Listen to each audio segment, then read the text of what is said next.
que dirigeant de football camerounais. Il a été président de la Confédération africaine de football de 1988 à mars 2017 et puis président par intérim de la FIFA d'octobre 2015 à février 2016 à la suite de la suspension de Sepp Blatter.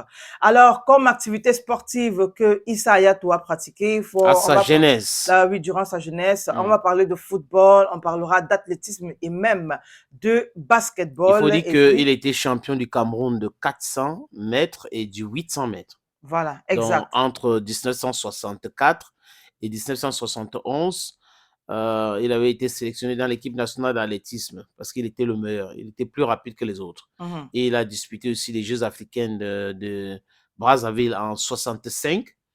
Il a joué aussi avec l'équipe du Cameroun de basketball, comme tu disais tout à l'heure, et l'équipe de football de l'université, parce qu'à l'époque, c'était l'université de Yaoundé. Il n'y avait pas Yaoundé 1, 2 et tout ça. L'université du Cameroun, tout donc c'était à Yaoundé.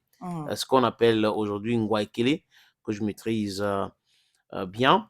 Et en parallèle, il devient professeur d'éducation physique et sportive en obtenant son certificat d'aptitude au professorat d'éducation physique et sportive CEPAP à l'université de Yaoundé en 1973.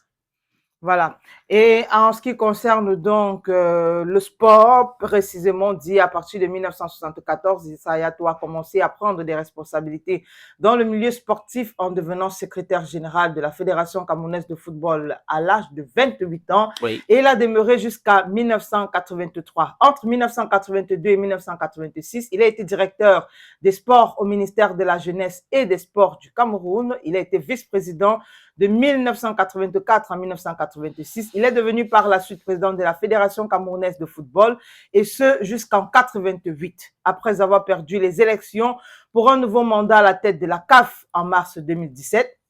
Il a été nommé par décret présidentiel. Il a perdu face à Ahmad Ahmad. Voilà. Il a été nommé par décret présidentiel à la tête du conseil d'administration de l'Académie nationale de football.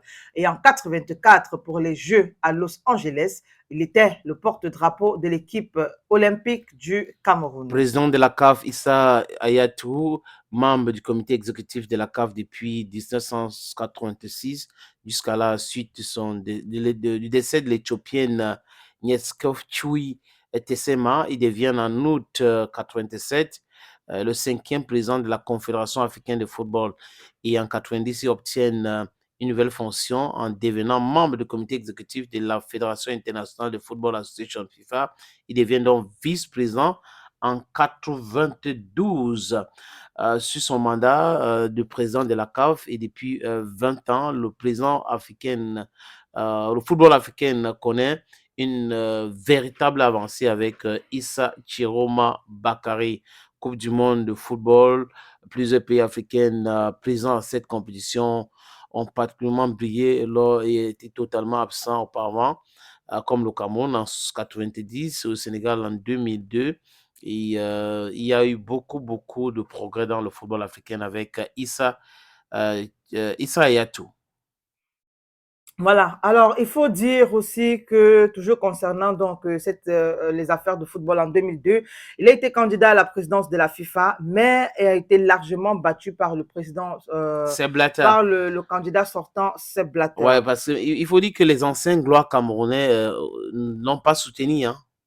À l'instar de Mila, de Bell, ils ont soutenu Sepp Blatter ouvertement contre Issa Hayatou. Mais bon, je ne dis pas qu'ils votent, mais ils pouvaient influencer. Et les différentes sorties n'avaient pas plu à Issa Hayatou. Il avait pensé que, comme d'autres, c'était la trahison. Oui, d'avoir des légendes de football africaines qui sont des Camerounais et qui refusent de soutenir la candidature d'un Camerounais à la tête de la FIFA. Voilà. Et autre chose qu'on peut ajouter toujours à sa biographie, il faut dire qu'en 2015, précisément le 8 octobre, à la suite de la suspension de Sepp Blatter, Issa Hayatou devient donc le président intérimaire de la FIFA et le 26 février 2016, il dirige le congrès extraordinaire de l'organisation qui aboutit à l'élection de Gianni Infantino. Voilà, donc c'est lui, c'est sur sa présidence que la FIFA a eu un nouveau président, Gianni Infantino. Je vois que le les acteurs de football au monde aujourd'hui pleurent Issa Hayatou. Et on attend dans le programme des obsèques officielles. On sait que c'est un musulman. Chez les musulmans, je crois qu'on enterre tout de suite. On ne perd pas le temps. Mais après, il doit avoir des événements autour. Ouais. J'espère bien. Mais c'est aussi très important de lui rendre hommage. Et aussi de rendre hommage aux gens quand ils sont vivants. Hein. Ouais. Il ne faut pas attendre la disparition des gens pour commencer à les rendre hommage. C'est clair. Ça, c'était pour Issa Hayatou.